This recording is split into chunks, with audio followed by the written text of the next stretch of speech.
Olá a todos, eu sou a Tânia e você está comigo no canal Superação Depoimentos. Hoje nós vamos falar sobre um assunto bem difícil, que é uma perda. E segundo os especialistas, uma das perdas mais difíceis é quando uma mãe, um pai perde um filho. E hoje nós vamos conversar com a Betânia, que perdeu um filho, e ela vai nos contar como foi, depois disso, como foi a superação. Relembrando que superação não é você passar e esquecer, é você levar um dia de cada vez. Betânia, conta pra gente, é claro que é muito importante a gente falar aqui para as pessoas que você estar falando sobre isso é para mostrar para cada um e para aqueles que tiveram uma perda que eles não são as únicas pessoas do mundo, né, que perderam. Então, conta pra gente como é que aconteceu tudo isso. Bom, primeiro, gostaria de agradecer o convite, né? Eu espero estar podendo ajudar algumas mães. E eu gostaria de falar, antes do que aconteceu, eu gostaria de falar que para eu ter o Guilherme foi muito difícil. Eu não podia, o médico me disse que eu não podia ter filhos, eu tinha feito uma cirurgia, tirado um ovário. E eu vivia naquela expectativa, será que um dia eu vou ser mãe? E de repente eu fiquei. E eu era solteira, eu estava num relacionamento há 5 anos com uma pessoa, mas eu fiquei tão feliz que quando ele disse que não queria ser pai, não queria assumir e tal, eu assumi sozinha. E para mim foi a maior felicidade do mundo, né, quando isso aconteceu. E aí minha vida se transformou, eu estava acabando a faculdade de economia, estava no meu último ano, e minha vida ficou assim, sei lá, tudo mais fácil, eu fiquei mais corajosa, eu fiquei mais decidida, tudo mudou. E o Guilherme era meu companheiro, né? Então eu não sentia falta de ter um pai para ele, eu não sentia falta de ter um namorado, eu me dedicava totalmente a ele. E aí ele era um menino popular, carinhoso, né? Super de bem com todo mundo, me ensinou um monte de coisa, me ensinou até a dirigir, né? Novinho, ele mandava ter calma, né? Para dirigir assim e tal. E aí ele jogava bola no Meninos da Vila, é uma escolinha de futebol de Santos. E a gente sempre ia para Natal, porque meus pais têm casa em Natal, né? E a gente, desde que ele fez 1 ano, meus pais iam, ele ia junto, ele adorava aquela cidade. Você é de lá, né? Eu sou de lá, eu sou de Natal, minha família, eu vim para Santos com 7 anos, né?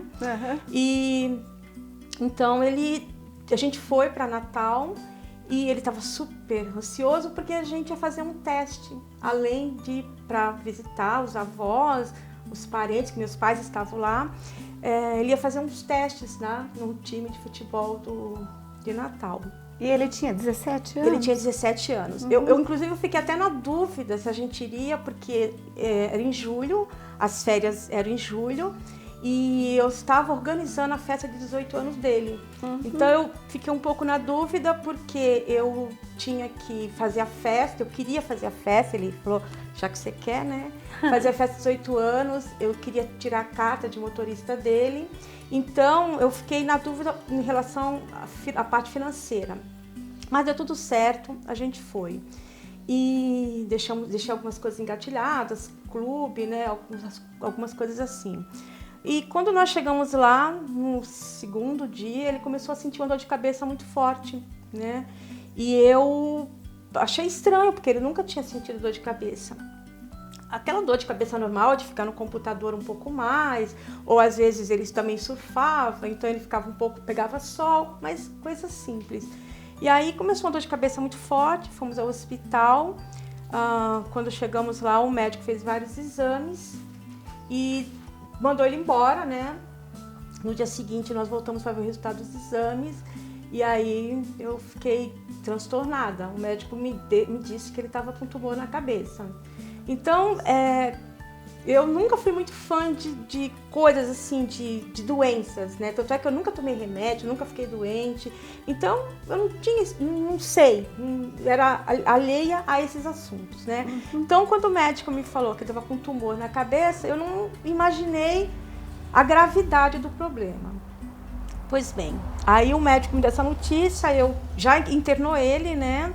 já no terceiro dia que a gente estava em Natal, já internou e nós ficamos lá fazendo exames e tal. E aí o médico me deu uma orientação, falou, olha, ou você leva ele embora para São Paulo hoje, para ele ter a chance de ser operado lá, ou ele vai ser operado aqui do jeito que a gente costuma operar.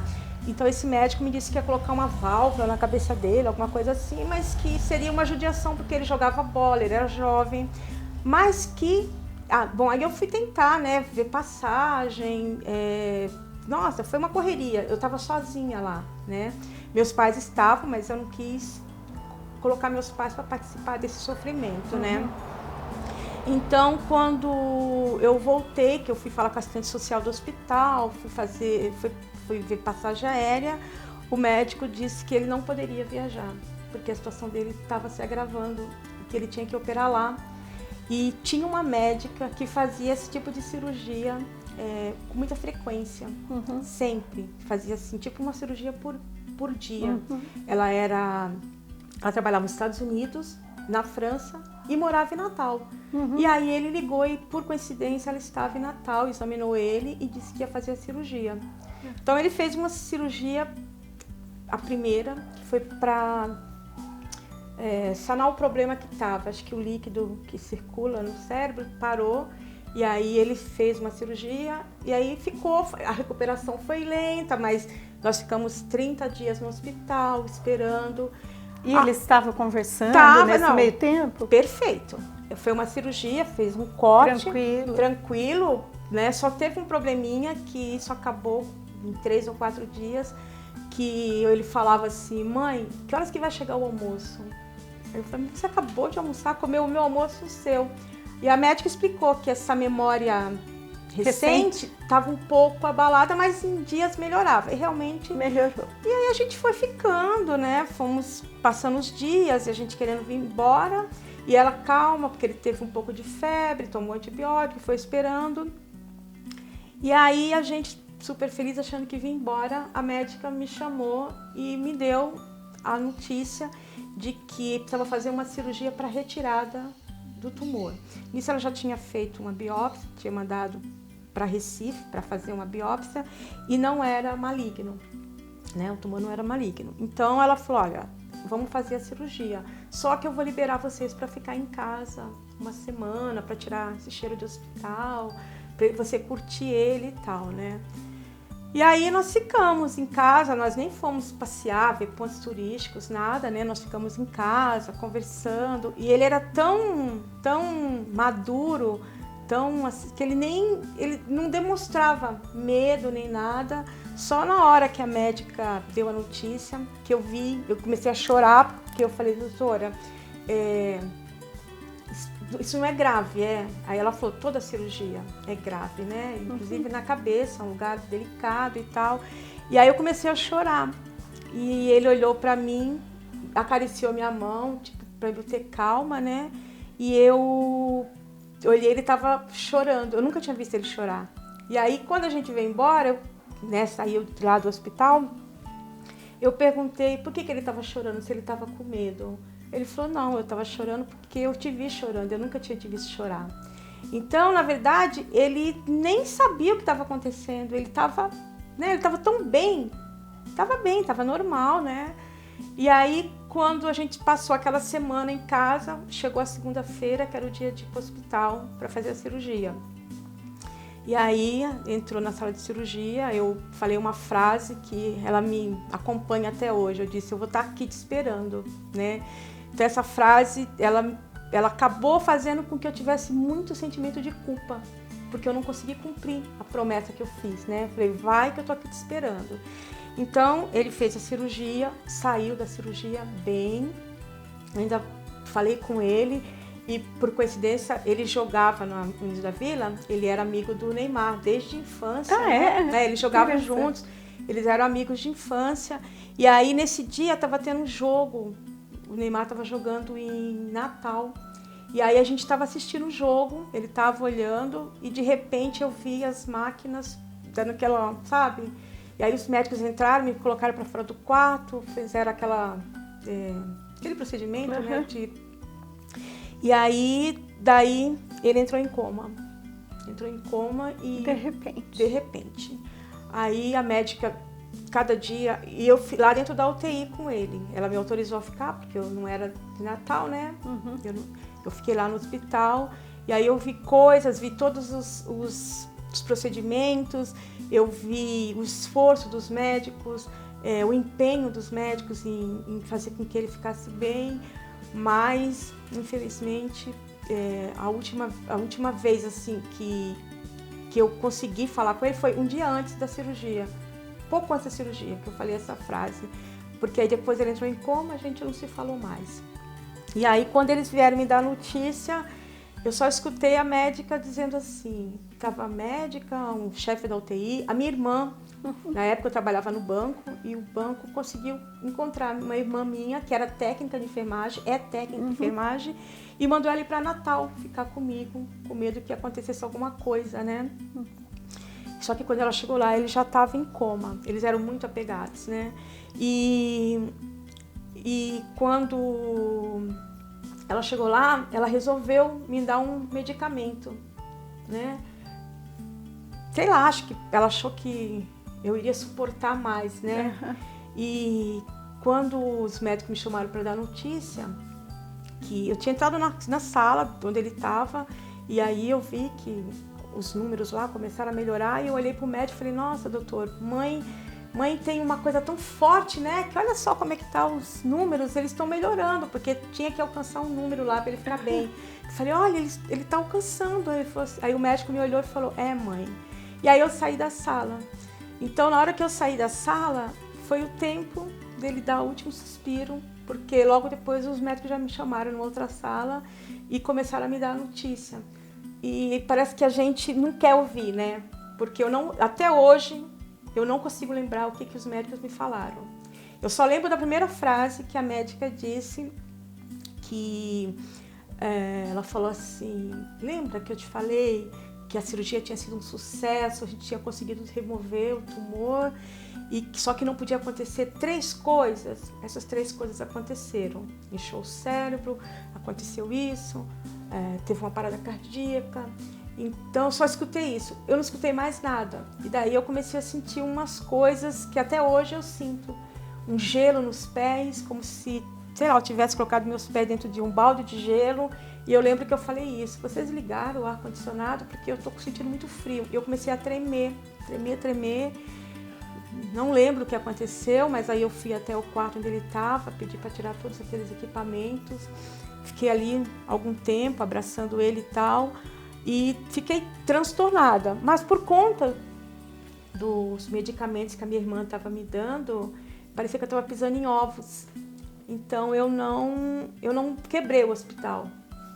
Então, depois disso eu me arrependi, porque eu queria ter quebrado o hospital, eu queria ter xingado, mas não, eu fui lá, agradeci cada médico, cada médica, cada enfermeira, cada pessoa que deu banho nele, sabe? Estava muito tranquila, muito calma, porque eu estava sob efeito de remédios. Não estava sentindo 100% tudo o que aconteceu? Não estava, né? E aí difícil foi chegar lá em Natal, na casa dos meus pais, e dar notícia para eles, porque eles pareciam 2 crianças, né? Então essa para mim foi a parte mais difícil, de dizer que eu não estava trazendo o Guilherme para casa, né? E depois também outra parte difícil foi comprar passagens e voltar sozinha. Comprei passagem para meu pai, para minha mãe e para minha irmã. E na hora você tem que explicar que vem o corpo, né? Esquife, que eles falam, né? E aí viemos embora. Alguém em Santos me ajudou a preparar tudo, né? O enterro, o velório e tal. E aí quando eu tive a primeira crise que eu tive foi dentro do avião. Porque eu acho que eu dormi no avião e quando eu acordei eu não vi do Guilherme. Eu vi minha irmã e vi meu pai e minha mãe. E falei, cadê o Guilherme? Onde ele tá? Então, eu não lembrava de mais nada. Eu acho que comecei a anular isso da minha cabeça. E aí, quando a enfermeira veio me dar um calmante, eu perguntei onde estava o meu filho, porque não é possível. Aí ela me explicou. E aí eu perguntei se todo mundo sabia. Ela falou, sim, a gente é obrigada a falar que tem, né, um corpo no compartimento e tal.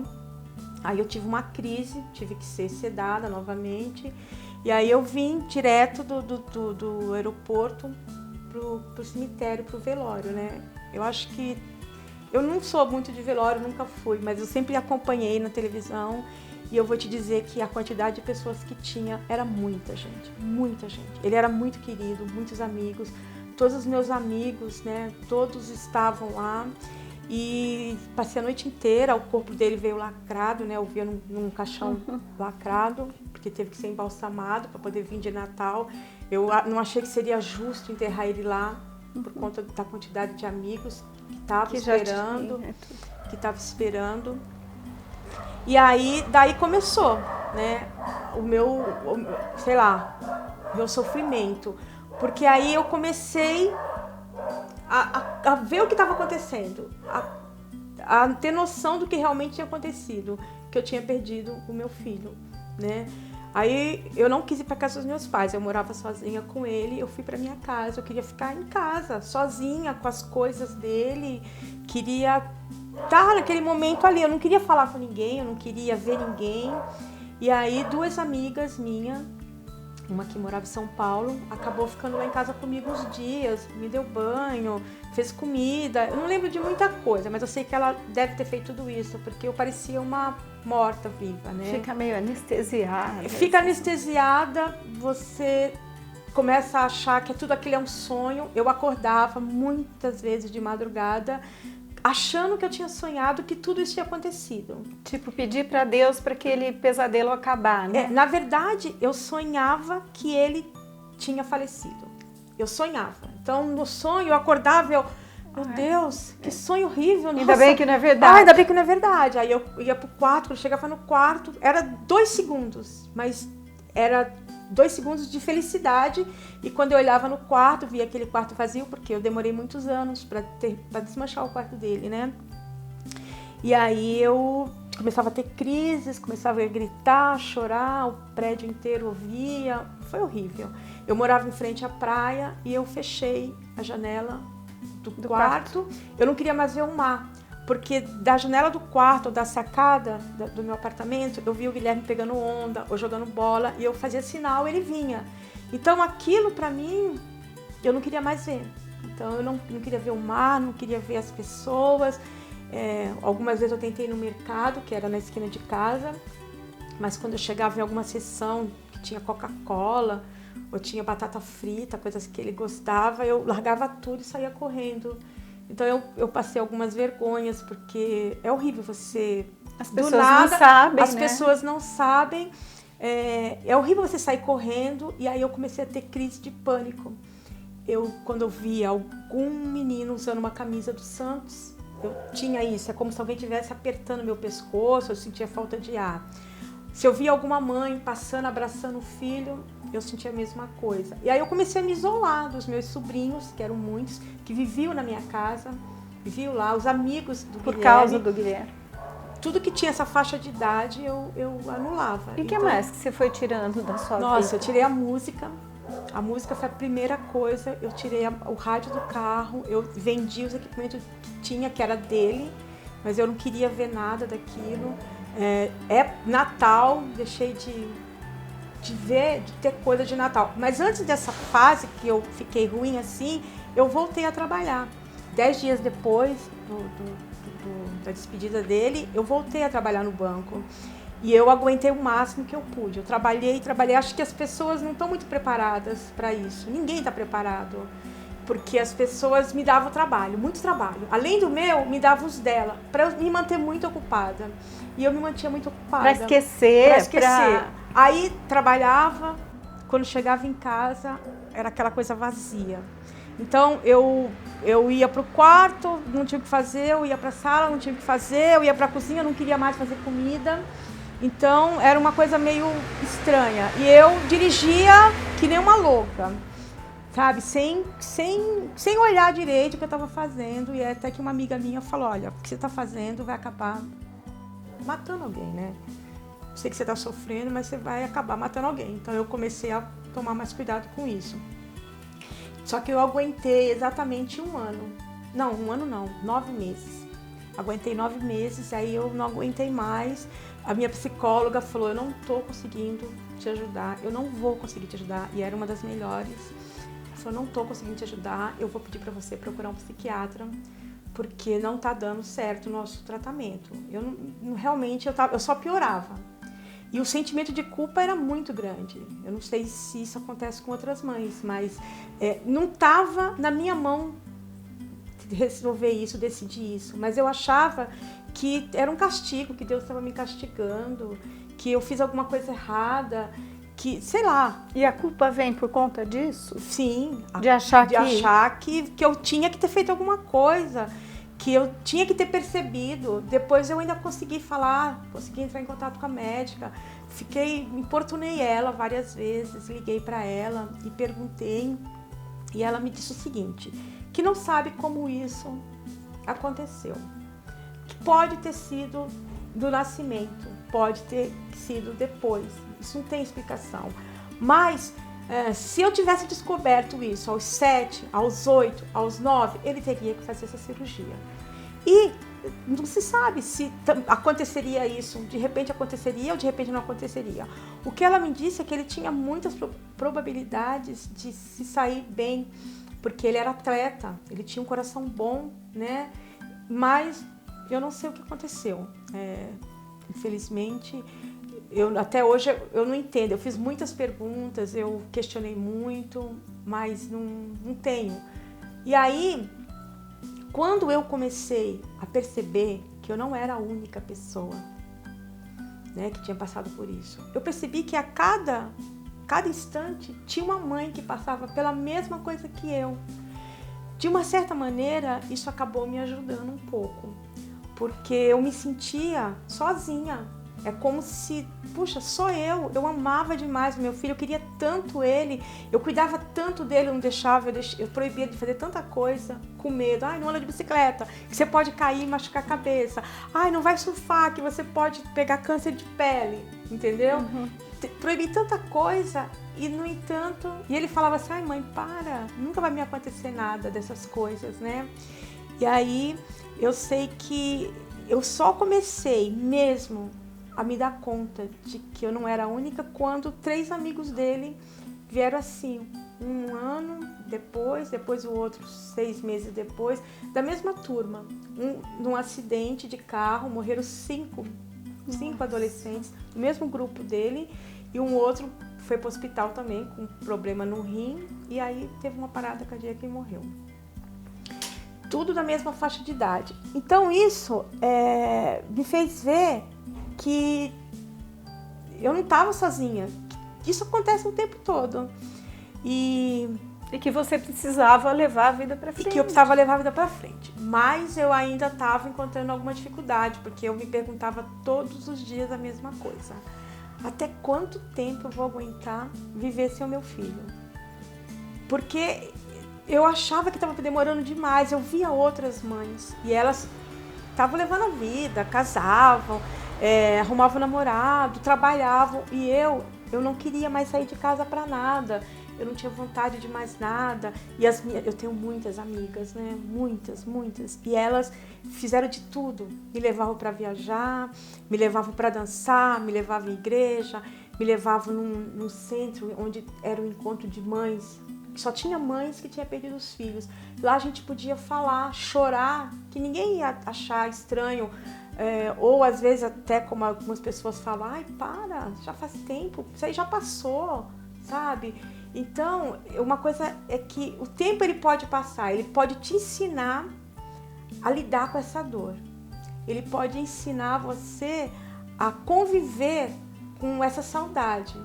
Mas ele não faz você deixar de pensar no seu filho de manhã, de tarde, de noite.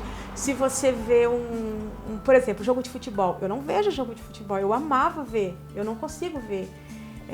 Tem cenas que eu tô na sala, passo uma cena de alguém que está no hospital, eu saio, porque isso mexeu muito comigo. Graças a Deus, vai fazer 10 anos agora, em agosto, e desde então eu não precisei ir em um hospital. Porque se eu precisasse, eu não sei como seria a minha reação. Eu peguei trauma, peguei pavor, né? Eu passo realmente mal quando eu penso e entrar no hospital. Isso gera algumas dificuldades ainda, né? Sim, claro. Gera algumas dificuldades, porque, por exemplo, batata frita na minha casa, não tem batata frita, né? Coca-Cola, não tem Coca-Cola, eu não consigo, eu tento. Pipoca era uma coisa que o Guilherme fazia todos os dias. Então, tinha até uma pipoqueira, eu dei de presente para minha mãe, né? Essa pipoqueira, mas há pouco tempo a gente começou a fazer pipoca em casa. Então, eu acho, como você disse, é uma luta todo dia, é aos pouquinhos. Eu não vou dizer para você, eu estou falando aqui no programa de superação porque eu superei. Não, porque acabou. Não, né? não acaba. É uma coisa assim, todo dia, aos pouquinhos. Isso. Um dia você vence uma coisa, tá falando aqui pra mim, é uma superação. Tá falando e tá conseguindo falar, entendeu? Porque até pouco tempo, quando eu começava a falar, isso não quer dizer que amanhã, se alguém me perguntar, eu vá conseguir falar como eu tô falando agora com você. Então, as lembranças vêm, você tem que ter um controle emocional muito forte para não se deixar levar pelas lembranças, né? Eu tomei antidepressivo, né, um tempo, quase 5 anos, e fui contra muitas pessoas, até uma sobrinha minha que é psicóloga, e falava, tia, não toma, você vai ficar dependente. Mas chegou uma hora que eu não suportava mais. Eu não suportava ver minhas irmãs no Dia das Mães com um monte de filho e eu sozinha. Eu achava que era um castigo isso. Eu não suportava passar o Natal, né? Então eu tinha que tomar alguma coisa. E esse antidepressivo, ele me ajudou no seguinte sentido. Ele me ajudou porque o mundo caía e eu estava tranquila, sabe? O mundo estava caindo, as pessoas estavam falando dos filhos que entravam na faculdade, as pessoas estavam falando do filho que tirou a carta e eu me mantinha, sabe, só quietinha assim, é como se aquilo não estivesse me abalando. Então eu comecei a perceber que isso me ajudava, até quando eu achei que já estava na hora de eu suportar. Isso sem remédio. E aí eu conversei com o psiquiatra e falei para ele, eu vou passar por isso, acho que já foi o suficiente. Aí eu voltei a trabalhar, né? Adotei uma menina. Então, agora vai contar pra gente como é que foram os passos dessa superação, né? Então, eu fiz várias coisas, né? Eu procurava, porque eu nunca fui uma pessoa, primeiro, eu nunca fui uma pessoa que gostasse de ser vista chorando. Tanto é que meu filho nunca me viu chorando. Em 17 anos, né, ele nunca me viu. Então eu sempre fui aquela pessoa forte, né? E isso também foi uma coisa que eu comecei a me odiar por causa disso. Eu não queria ser tão forte. Porque eu deitava na cama e ficava dias deitada olhando pro nada, achando que uma hora meu coração ia parar, que eu ia embora. Entendeu? E aí eu não ia. Eu era forte, eu não queria ser tão forte assim. Eu tinha escutado casos de mãe que o filho morria e logo depois elas se suicidavam ou que elas morriam. Então eu achava que isso também tinha que acontecer comigo. E aí eu lembrei que eu era uma pessoa forte, né? E que eu tinha por ele. Eu tinha que fazer isso por ele. Eu comecei a pensar, gente, o Guilherme me ensinou tanta coisa. Me ensinou a sorrir, me ensinou a tomar banho de chuva, com essa idade que eu já tinha, me ensinou a dirigir, me ensinou tanta coisa, a ter planos, sabe? E assim, ele ajudava as pessoas, ele vivia pegando cachorros e levando para minha casa, cuidava, depois arrumava alguém para adotar, porque eu não queria aqueles cachorros lá em casa. E ele ajudava as pessoas, sem saber quem era. Tinha uma pessoa passando na rua com um monte de sacola, ele descia correndo do prédio, ia lá e ajudava. Então ele me ensinou tanta coisa, e aí eu pensei, não é justo, eu tô fazendo isso, eu tô decepcionando ele, né? Mas aquela história que as pessoas falam, ai, não chora, seu filho não vai gostar de ver você chorando, sabe? Isso é o que você mais escuta, né? Então, isso não serviu pra mim. Na verdade, tem que chorar para poder digerir, né? Para poder... Tem que chorar. Eu sempre digo isso para as pessoas, chora tudo que você tiver que chorar. Não se incomode o que vão dizer. porque você tem que passar por esse luto. E não importa, cada pessoa tem um prazo, é 1 ano, são 2, são 3, cada pessoa tem seu tempo. Ninguém é igual a ninguém, né? E cada história é uma história. A minha é de um jeito, a de outra mãe é de outro jeito, né? Então, eu comecei a fazer várias coisas. Eu comecei a fazer corrida, que era uma coisa solitária, que eu corria e aí eu chorava, aproveitava, corria na praia, na hora da praia chorava, e ninguém falava nada porque ninguém me conhecia. E aí fiz até maratona, cheguei a fazer 4 maratonas, me senti bem. Aí a minha autoestima começou a voltar, porque por conta dos remédios eu engordei bastante. Eu cheguei no final da corrida, então eu mostrei pra mim que eu era capaz. Então eu comecei, a minha autoestima começou a ficar melhor de novo, porque eu não me maquiava mais, eu não me arrumava, eu não cuidava mais de mim, né? Não comprava roupas, passei anos sem comprar roupa, não saí de casa, né? Então, a minha vaidade toda, para quem trabalhava num banco, era gerente de banco, tinha que estar sempre bem arrumada, de salto alto, eu dei todos os meus sapatos, tudo, né? Então, eu comecei a me sentir melhor. E aí, comecei a ver alguns vídeos sobre mães que perderam os filhos. E um me chamou muita atenção, do padre Fábio de Mello, em que ele chama no palco várias mães. Chama muitas mães, todas elas perderam os filhos. E ele falou uma frase que acho que começou ali, o caminho para a cura, né? Ele falou, vocês estão vendo todas essas mães? Todas elas perderam os filhos. Uma perdeu 2, a outra perdeu 3 e elas estão de pé. E aí eu me senti envergonhada naquele momento. Falei, nossa, eu trabalhava, eu saía, eu tinha amigos, eu me isolei. O único lugar que eu ainda ia era na casa dos meus pais, porque eu não queria que eles soubessem que eu estava sofrendo. Então eu comecei a pensar no que eu poderia fazer para poder ficar em pé. Para poder ficar em pé. Então eu fiz algumas loucuras, né? Entrei no consórcio para comprar um carro, porque eu pensei, se eu pagar o consórcio, eu tenho que trabalhar. Então eu vou voltar a trabalhar. E já tinha aprendido a dirigir também? Eu já tinha um carro, mas eu já tinha um carro. Na verdade, eu comprei porque eu queria a obrigação de ter que pagar. Entendi. Comprei um apartamento, já tinha um, né? Mas aí eu comprei outro para poder voltar a trabalhar. Depois, isso não adiantou nada, porque eu falei, para que eu quero outro apartamento? Para que eu quero outro carro, se eu não tenho para quem deixar? Então, isso acabou revertendo ao contrário na minha cabeça. Mas aí eu cheguei à seguinte conclusão. Eu achei que eu tinha que continuar sendo mãe. Que aquilo, para mim, não era para ter acontecido. É como se Deus tivesse pego a pessoa errada. E eu tava muito brava com Deus. Muito. Passei muitos anos brava, eu perdi minha fé e aí eu comecei a fazer o caminho inverso. Eu comecei a pensar, onde o Guilherme está agora? Está com Deus. Então eu pedia para Deus para que ele não tivesse sofrido, para que ele tivesse bem, né? Então eu comecei a fazer as pazes com Deus. Então eu comecei a melhorar aí. E aí eu achei que eu tinha que fazer o bem para alguém. Eu tinha tanta coisa, eu tinha condições de cuidar de uma criança. Então eu resolvi adotar a Mona Lisa com 7 anos, né? E aí, porque também eu achei que uma criança, um bebê, ia demorar muito e eu não ia ter condições de cuidar. Eu não estava preparada, né? E aí a Mona Lisa, com 7 anos, ela acabou me conectando de volta para o mundo. Porque o que aconteceu? Eu tinha muitas amigas, elas queriam ver a Mona Lisa, queriam fazer festa para ela, queria, sabe? E ela, na verdade, ela não conheceu o amor, que a mãe dela faleceu com 2 anos e ela vivia meio jogada, né? O pai dela autorizou eu trazê-la para cuidar dela. E ela também é de Natal, né? Ela também é Você me disse.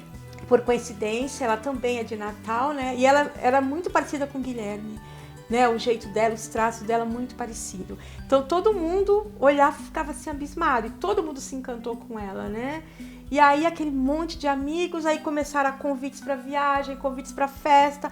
Então, na verdade, ela serviu para me conectar com o mundo. Mas a cura mesmo, se eu posso chamar de cura, né? Porque às vezes eu acho que ainda tenho alguns probleminhas. Veio quando eu reencontrei o Breno, né? Eu conheci o Breno, eu tinha 17 anos, ele tinha 27, nós trabalhávamos na Petrobras e ele era casado, tinha 3 filhas e eu reencontrei ele através do Facebook. Ele estava separado, as filhas já casadas, com netos e tal, e a gente começou a conversar todos os dias, e aí eu comecei... E ele era meu confidente lá atrás, com 17 anos. Eu contava tudo pra ele me incentivava a estudar, nunca deixar de estudar. Na verdade, ele trabalhava com o pai do Guilherme, né? Uhum. E aí a gente começou a conversar. Em um mês, a gente estava namorando por conta da Mona Lisa, que ela falou, vocês estão namorando? Aí ele, não, a gente só é amigo. Mas é só amigo porque sua mãe não quer, né? Aí ela falou, por que você não pede ali namoro? Vou ver que ela aceita. Aí ele me tudo por telefone, porque ele morava em Botucatu, né? Aí ela...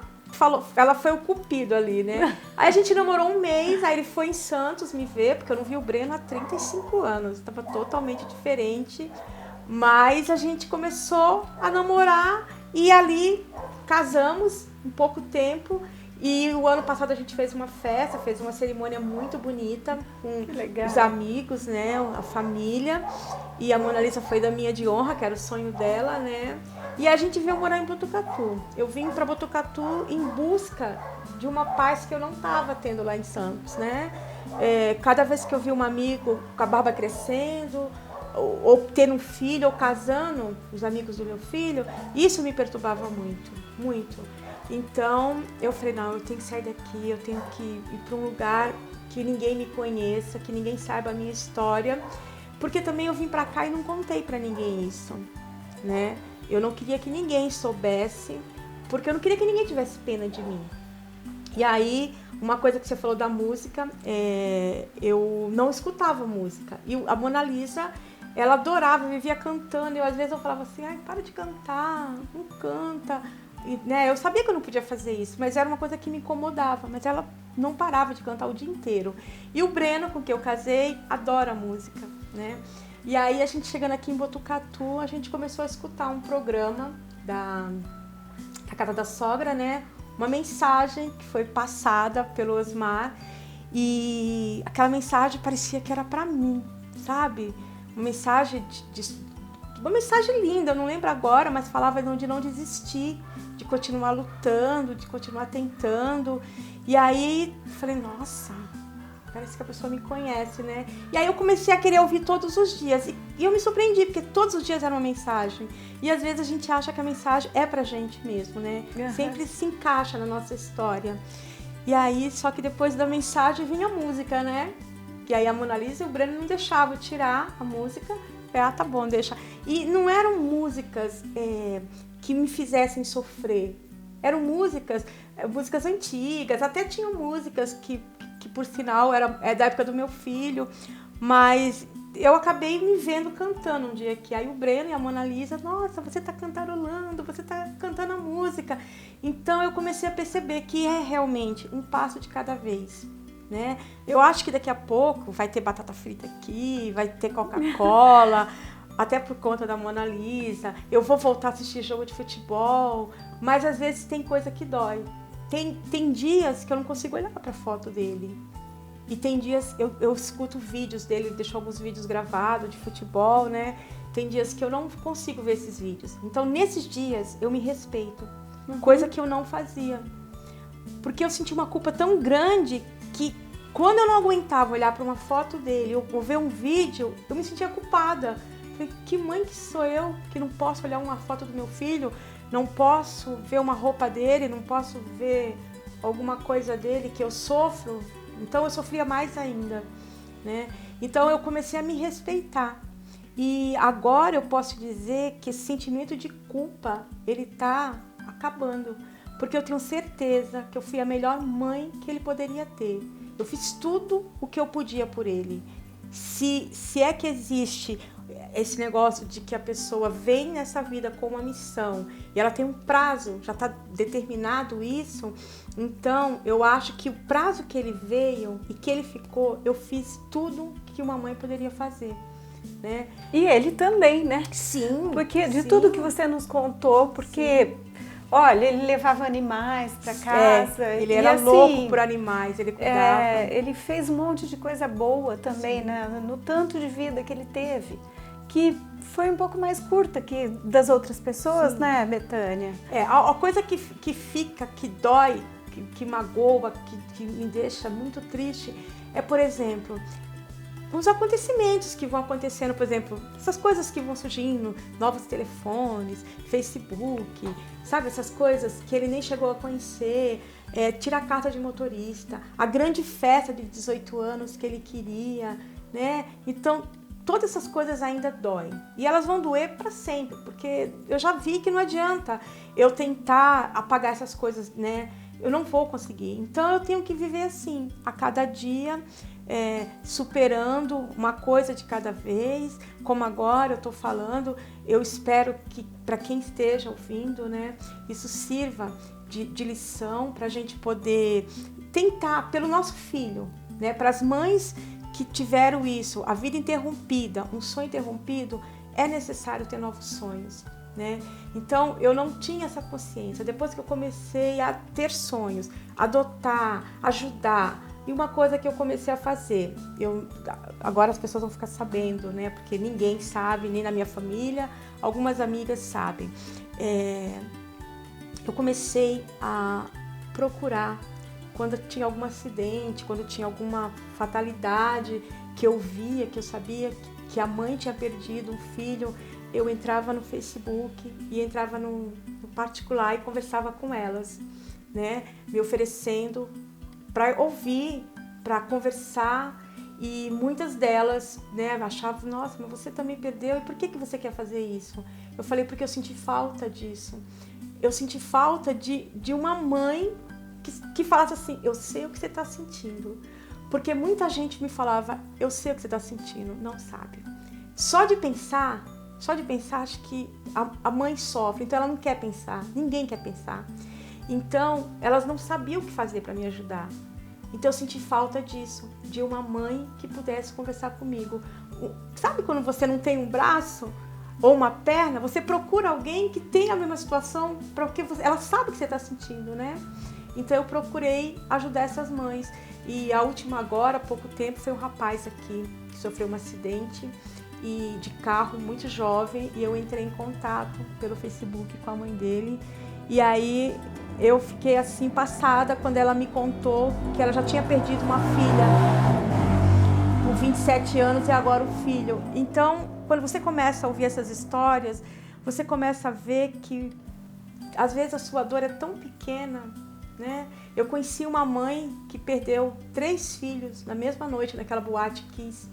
E aí eu conversei com ela e aí eu pensei, gente, ela perdeu 3 filhos, eu perdi 1, né? Então você começa a perceber que tem gente que está numa situação muito pior do que a sua, né? Tem mães que ainda ficam com um filho, com 2, e aquela que perdeu os 3 numa única noite, né? Então, às vezes eu achava que eu estava sendo meio mórbida, né? Ficar procurando, mas foi um jeito que eu encontrei, sabe? De ouvir, porque as pessoas queriam falar. E às vezes eu liguei para alguma dessas mães e elas falaram durante horas comigo, né? E eu ouvia e eu sabia exatamente o que ela estava sentindo e eu sabia exatamente o que ela ia passar, porque eu já tinha passado por isso. Então, tinha mães que estavam há 1 mês, outras que estavam há 1 ano, outras que iam passar pelo primeiro aniversário. Então, eu pensava assim, eu sei exatamente qual é a fase que ela está agora, né? Então, de vez em quando, eu ligo para alguma dessas mães. Ai, que bonito isso. É muito bonito porque isso que você está fazendo, viu? Muito. Parabéns. Às vezes a gente precisa conversar. Sim. E eu senti muito falta disso. Por falta das pessoas não terem um preparo. As pessoas acho que não sabem o que falar para você, né? As pessoas precisam de um ombro amigo, né? Principalmente na hora da perda. Sim. Né? E é diferente. Eu sei que toda perda é uma perda. Mas é diferente uma perda de um pai, de uma mãe, de um irmão e de um filho. São perdas que eu acho que são muito diferentes. Você perde a vontade de viver, você perde o futuro. Você acha que você não tem mais futuro, né? Então eu queria levar uma palavra para essas mães, queria falar alguma coisa para elas que pudesse ajudar. Então agora eu sinto que eu estou bem, né? Mas eu já passei coisas assim que eu não desejo a ninguém. Mas olha, é uma história assim muito significativa para as pessoas. Eu tenho certeza que vai transformar a vida de muita gente, viu, Betânia? Olha, obrigada, querida. Obrigada a você. Muito obrigada. Obrigada a você pela oportunidade de falar. E graças a Deus eu consegui falar, né? Consegui controlar minhas emoções. E é uma coisa que eu aprendi também, né? Com o tempo eu aprendi a não mais me expor assim, chorar na rua. Então a gente acaba controlando isso. Não que a dor não tenha. Meu marido que o diga, que às vezes ele me pega chorando, aí ele vem e fala, calma, não fica assim. Porque existem datas e datas, né? São várias datas, que nem há pouco tempo foi Dia das Mães. Então eu fiquei muito triste, porque não tem como. Eu sei que eu tenho uma filha agora para criar e tal, e ela também entende isso, né?